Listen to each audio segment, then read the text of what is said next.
That's right. You're watching the Arsenal Review USA podcast. It's the podcast for the American Gooner in association with Arsenal America. A little different this time around because, yeah, you can see us and hear us, unfortunately. You'll have to look at us for, as long as you choose. We're doing a really quick live show right here about West Brom. It's kind of crazy around Christmas, around the holidays, scheduling people, getting people. Not that we're not popular and all that. You know, people want to come on this podcast and want to talk to us, including this guy here, Kyle. I do. Always Kyle, unfortunately. But I ask every week to be on. Yeah, we just thought we'd do things a little bit differently this time around and get some quick reaction to the West Brom game. And my thesis to the West Brom game was very, very complex, very, very profound, I'd like to think. But it's that Arsenal actually weren't that bad. I don't know what you think about this, Kyle. Thesis, but a lot of people saying that Arsenal were very, very bad in this game, or that they didn't deserve to win, or that it was very, very ugly. Surprised that they won. Maybe a little bit surprised was my reaction, or a little bit of surprise was my reaction afterwards. But a couple reasons why they weren't that bad, or why they were actually very good. Let's be a little more positive. Is that, first of all, I think this is the first game Arsenal didn't concede. They kept a clean sheet for the first time since October in the Premiership, anyway. Yeah. Is that right? October? So it's only the 5th clean sheet of the year, I think, in the league, which is like 10th or 11th best, so not very good, yeah. Yeah, right. So this is a huge improvement for Arsenal. Haven't kept a lot of clean sheets lately, especially with Mustafi gone. So something that really got glossed over is the fact that somehow we do concede a lot to West Brom and Tony Pulis teams in particular. That didn't happen in this game, and kudos to Arsenal and the backline especially. A little bit of a makeshift backline for not conceding. Having said that, though, Rondon was just like starved for possession the entire game. So West Brom didn't maybe do the best job at testing Arsenal, but they're definitely a team that has given Arsenal problems in the past. And secondly, Arsenal, they just got it done. You're always going to be judged by your results, and I know that kind of skews performances sometimes. The result could be terrible, but Arsenal played good and somehow just lost. So they're bad. But in this case, they did find a way to get it done, and it just gives further evidence to the fact that what I think is the fact that Giroud is Arsenal's go-to plan B. All right, so he's a million times more effective as a plan B, I guess is what I'm trying to say, than the starting other plan B. Yeah. I mean, well, what do you think about that? What I'm trying to say is that I feel like starting Giroud is something that, that's what we did, but still. Okay, so this throws off my point a little bit, but starting Giroud just somehow really dulls Arsenal's attack, or it nullifies Arsenal. Slows it down. Literally, will slow it down. It it kind of locks the pace in for the entire game. I mean, what do you think about that? Do you think that's a fair assessment? I mean, how does Arsenal's game change offensively? It's kind of like if you were playing full court basketball, but you still had to check it up at the 3-point line every time. Anytime you took the ball over offensively, like so you had like a really pedantic older brother, or your sister, you couldn't drive. Who made you take back every time you got the ball. You couldn't drive the lane the full court. You'd have to like take it down in the lane and then check it back up and let the defense recover. That's kind of what it feels like with Giroud, because he kind of posts people up. But to your point about him starting, he kind of dictates what the pace is going to be, and tends to be rather a little bit slower than it traditionally is that there hasn't really been a more impactful player in terms of, really important goals, in terms of point-saving goals this season, I think, other than Olivier Giroud. Hate him or love him, you can't deny the fact that he scored some pretty important goals in games that we would have either lost or drawn. Would have really been a bad draw in that case this season. I'm thinking, Manchester United away, for example, rescuing a point there for us late in the game. Then, of course, the 0-0 draw at home against West Brom. after losing 2 successive matches away from home, it definitely would have been a very bad draw. There are some draws in the Premier League that are fine. Even 0-0 at home are fine, but not to West Brom when you lost 2 games. Well, you know what I mean. I think people know what I'm trying to get at. Which ones? Which ones are fine? I would say when all you need is a 0-0 draw at home to win the league, or something like that. We've been in that situation so many times. Yes. Or maybe away to White Hart Lane, and you just need a draw. That wasn't 0-0. I know. It was at White Hart Lane. There's That's 2 true. Major holes in your theory. Okay. But I get your general point. But even though Giroud started, and I know it took him 86 minutes to get that goal. Over the past couple seasons, you look at the Arsenal bench, there hasn't been a whole lot of excitement there for players coming in that are going to, give us that equalizing goal or give us that go-ahead goal if Wenger decides to really go for it. Maybe Lucas Podolski back 2 or 3 seasons ago now.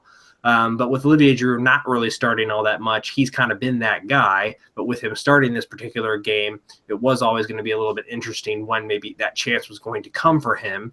And thankfully, even though he's missed some sitters in his day, was able to muscle off that defender and get the job done. And that definitely wasn't a sitter, but it was a perfect example of what Giroud does best, more than anything else, and that's use his strength to get positioning on a player. And that's what you need against West Brom, because Arsenal tried everything else up until that point. And really, they made chances. They hit the woodwork. Alexis had a couple of chances. Giroud had some chances earlier. So it wasn't like it wasn't as frustrating as some of the last couple of games where they have just been holding so much of the ball and creating so little because their movement, is so non-existent.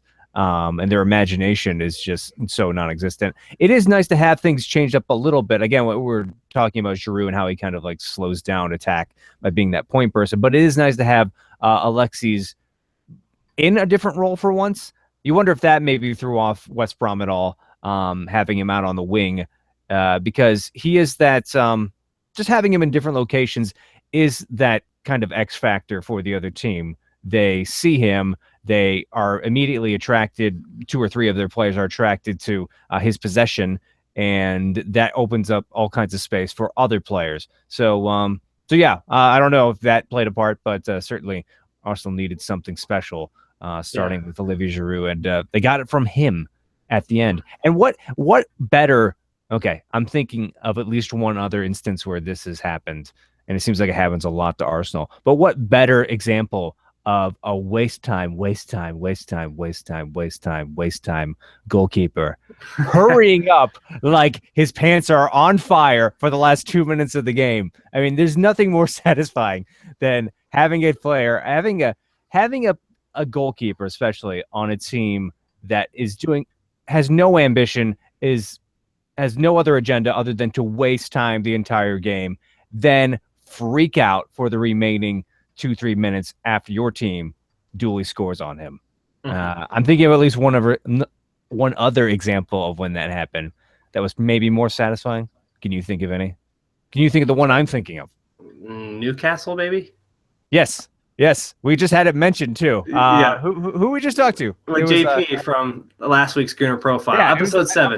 I'm pretty sure it was that game. It was that game where Vermaelen scored.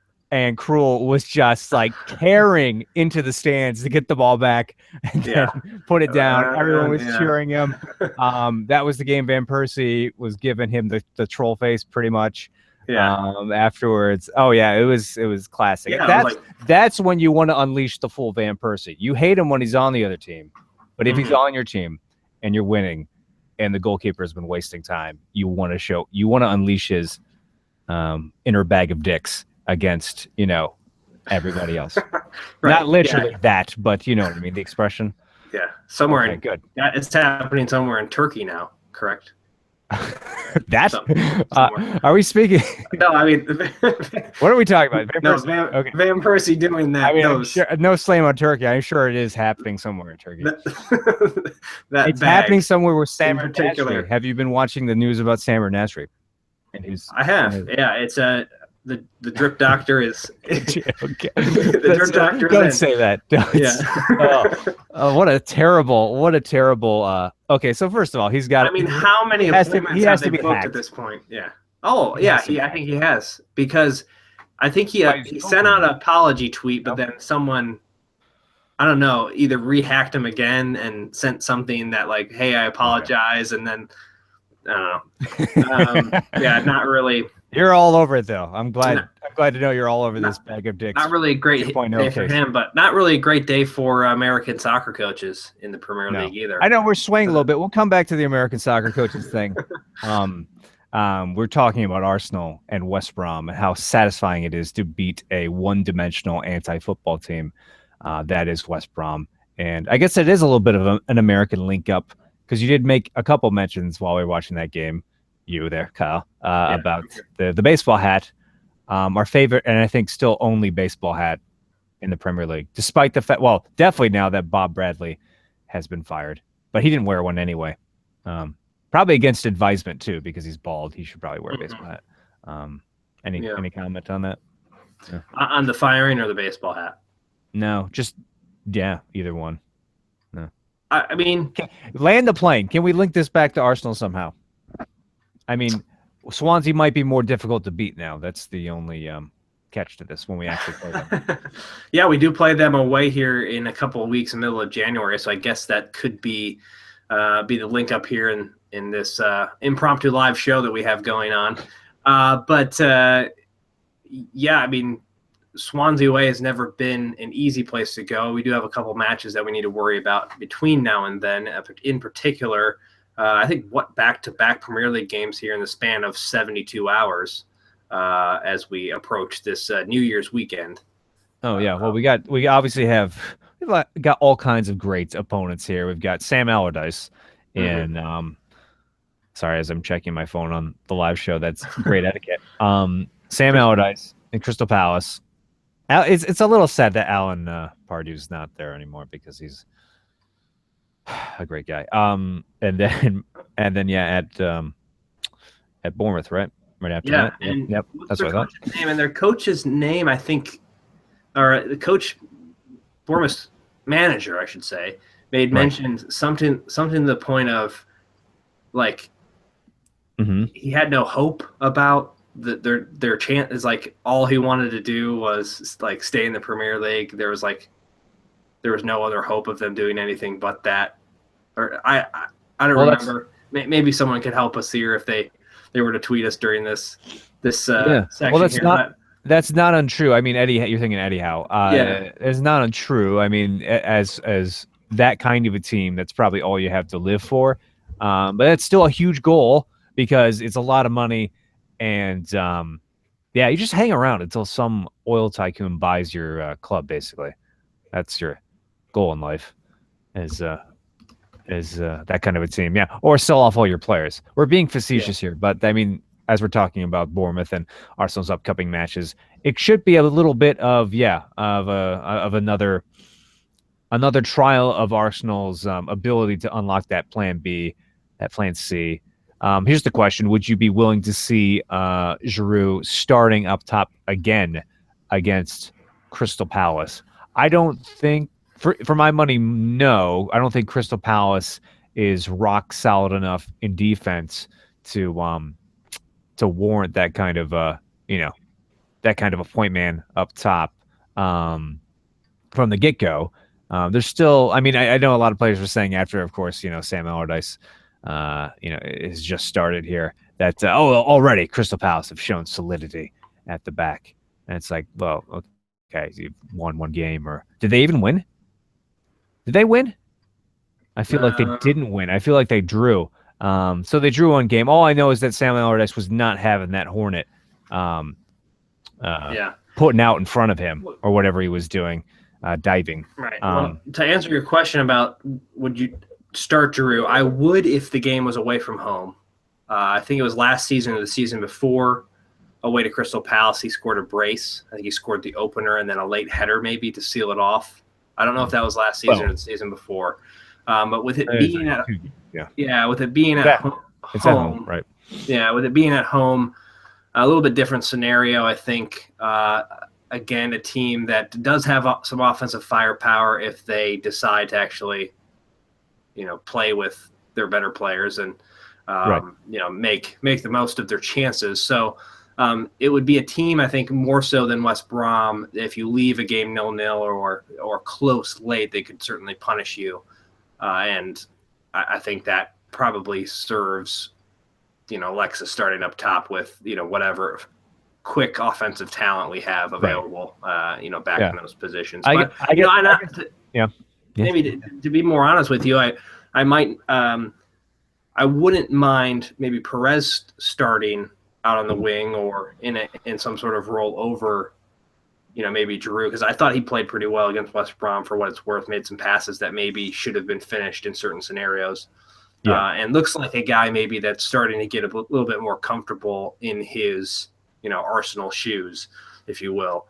So, that might be a good game, Premier League game, not too big, but also not too insignificant. Not too small, right, just right. Right, yeah. Not too hot. Not too cold. Nice. But, I think Giroud, we can never get inside his head necessarily, but he's maybe not embrace would be the wrong word, but he has kind of embraced that super sub role coming off the bench and doing some things. And, but, maybe give Perez a run out because you could play him up top if you wanted, then bring Giroud on or throw Alexis up there. And you could do a lot of different things, I think, with, Perez at this point, perhaps. So I think that might be a nice change, maybe if it warrants, or if the situation warrants it. Yeah, no, going back to my original point, I still think Giroud is definitely someone who should be introduced off the bench, and especially against Crystal Palace, I think that's something that will happen. I just think it sets Arsenal's stall out. Excuse me for all the times I'm touching my nose because I've clearly got a cold. It sets Arsenal's stall out a little too clearly from the get-go for the other team, what they're going to do, who they're going to be playing through. So, yeah. And Alexis has just been so good up top, oddly. And if there are plan Bs to be explored, I think they should be Giroud and or Perez, and that's a good problem for Arsenal to have right now. Yes, having Alexis up top, carrying the torch of offense most of the time. I think that's the way they should be going, and it's. You can see the rest of the team really latching onto that and getting used to that formation, if it is a formation, because he's kind of all over the place. Still, it works for most of them, it seems like. And, hopefully we can get back into that routine here against Crystal Palace. So, I have a question for you. Okay. I'm looking it up right now as I talk slowly about the scenario. But okay. The question would be is that I don't know if he was. Maybe you can answer this, and I'm going to see if I can find the team news. But was on the bench this past weekend or this past Monday against West Brom? Do you know? That's a good question. I know he's healthy. He's training, right? Okay. He's training. Yeah, because the news I saw was that he and obviously Ramsey got on later in the game. That he and Ramsey were going to be part of the bench or included in the team for the West Brom match. So I think that brings an interesting choice. Now, he's not ready to play 90 minutes. I think that's probably pretty clear. He's been out for almost a year now. Not a year. I guess I saw him play at the end of April. Virtually a year. Essentially a year. Hasn't played any first-team football or competitive football for most of 2016. Let's put it that way. Right. And, he was coming off an injury when he came back at the end of the spring last year. But, you're talking about a guy who is fast, can cause a lot of problems in behind the defense of, different teams, depending on who we're matched up against, and is a pretty good goal scorer when he takes his chance. So it will be nice to have him back. We can never complain or, be too optimistic, I guess, as Arsenal fans when we have plenty of bodies available for Arsene Wenger to throw on the pitch for us, especially offensively. Because sometimes even though, we lost 2 games there and it took 86 minutes for us to get the winner against West Brom, we still have been one of the better offensive teams in the league this season, even though sometimes it doesn't feel that way. And having Danny Welbeck back, who has played on the wing before as well, could provide that rest for some players, maybe not named Alexis, that might be needing it at this point in the season. Yes.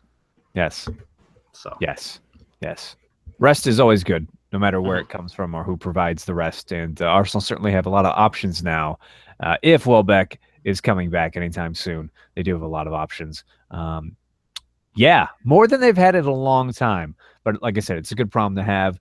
That leads us to, okay, we'll do this really quickly, our predictions for Crystal Palace and Bournemouth. This is my official, for anyone ever wondering, this is my official prediction pad, and this is why they're always so accurate. This is mine. A scrap piece of paper. So let's see it again. No, we didn't see it. Okay, yeah, yours is worse. But anyway, all right. I think you went first last time. Crystal Palace, I'm going to say that is at home. Arsenal will win.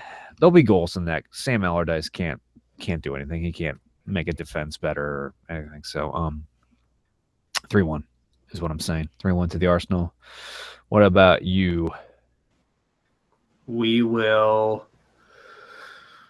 I kind of like that. I'm just going to say 2-1. 2-1. Okay. But you got to go for Bournemouth now. Bournemouth away. Yeah. We will win that. That one will be 3-1. Win. We'll win it 2-1 is what I'm saying. You say 3-1. So we flip-flopped. Okay. Yeah, this is really important. So just give me a second. And no one got anything right for the last couple matches. Yeah. As you know, we have patrons that predict with us, and Are you playing a video? Are you playing a video game? Your screen just like lit up really brightly there. Oh no, I'm on. Just grabbing the predictions page here. Okay. So all right. Didn't know the let's see here. So I guess everyone grabbed a point for. I don't remember what I predicted for West Brom. Was it 3-1? Oh, West Brom. Yeah, you had 3-1. I had 2-0. So both of our patrons had 3-0, so they grab a point. Neither of them, I should say, get points for their predictions because they predicted wins for the other games. Right. And I may have mentioned that in the last podcast. I don't remember. Everything's blending together this month. I haven't slept very well because, children. So because children and Christmas, and unfortunately, you're by children during Christmas a lot. Right. As am I, which might have something to do with this cold that I Christmas picked up. Miracle. Probably from my children. Yeah. Okay. All right. So back to Arsenal. Those are our predictions for the next two games for Arsenal, Crystal Palace, and then Bournemouth. I'm looking at the predictions and I'm thinking one of those games has to be a draw or possibly something more serious in terms of the setbacks for Arsenal. But part of me also wants to think that they're back into their scoring form, or they're back into their swing of things, back into their I don't know what metaphor I'm reaching for right now, but they're back into the groove a little bit, just in terms of their attacking and in terms of creating chances. That, I think, was the most important thing about the West Brom game. It wasn't the most fulfilling game in terms of attacking, but they did create chances in a variety of different situations, eventually scoring with a header. So all kinds of angles of attack coming for Arsenal. Hopefully that will continue for this next game. And then the game after that, after that. Yeah. Any final thoughts before we let people jump away from this live? Yeah, I think to help you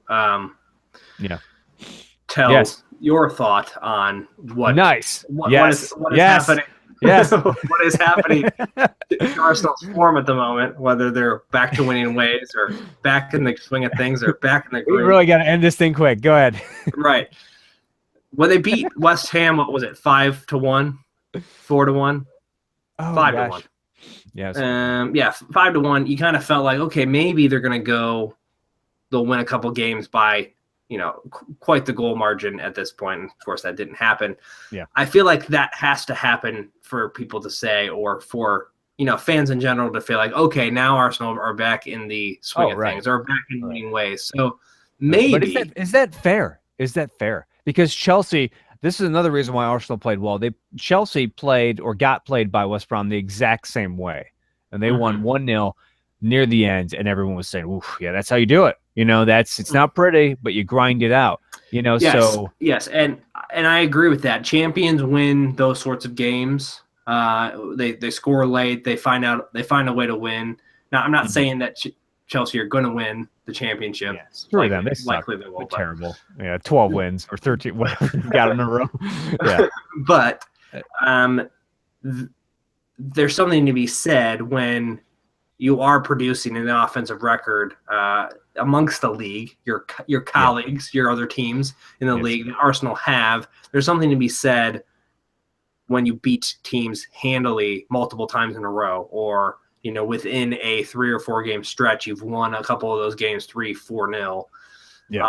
And while I'm fine with 3 points, however Arsenal can come by them, I think to start the new calendar year in a way, on New Year's Day here coming up against Crystal Palace, and then away to Bournemouth in a fashion that is a little bit more comfortable than an 86-minute winner, would be fine by me. And I think you could say, Arsenal are back and off to a good start for the new year.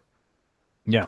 Yeah. Well, let's hope that's the case. Crystal Palace and Bournemouth coming up. I think that's all in all, Arsenal's fixtures over the next handful of games, look much more favorable. So if there's ever a time here to get back into the swing of things at the beginning of the year, here's a good opportunity for them to do that with the handful of games they've got coming up. And it'd just be great to beat Big Sam. Just one of those guys who has we talked about this, managers who have an inordinate amount of success against Arsene Wenger. In recent history, he hasn't had an inordinate amount of success because he's been managing Newcastle and West Ham, who we always seem to beat somehow, and even England. He lost. He basically lost to Arsenal when he was managing England for a hot second. He lost to everyone when he was managing England for a hot second. He lost to himself. So that's Sam Allardyce. Hopefully we can beat him again on whenever that game is. It's coming up soon. It's on the weekend. Saturday. Sunday? Are you kidding me? It's New Year's Day. It's New Year's Day. Oh, that's right. Well, this just changes everything for me and my schedule. No, I knew Way to ruin the pod, Joel. Yeah, no, I knew it was New Year's Day. Sorry. Holiday schedules. Hopefully when that's frantically rescheduling their drinking for Friday night. Look at all these people down here. Freaked out by my misinformation. Yeah. All right. Yeah. So New Year's Day, whenever that is, that's when they play Crystal Palace. We'll end this podcast now, this live show. Hopefully you hang with us for our normal podcast, which will come after these, after the next game, really. We'll have to do it before the Bournemouth game, right? I guess so. We'll do it sometime. We'll do it sometime right after the weekend. That's when we'll get in touch with you. ArsenalReviewUSA.com is how you can find us and all our information about all the other crap we put out here. But thanks for watching this, and thanks for joining myself and Kyle. Hopefully we'll see you again. If not on this kind of a format, we'll have the Gooner Profile also on Wednesdays on Google Hangouts, YouTube Live, something where unfortunately you'll have to see our face. Until then, wherever you see us, support the Arsenal and have a good new year.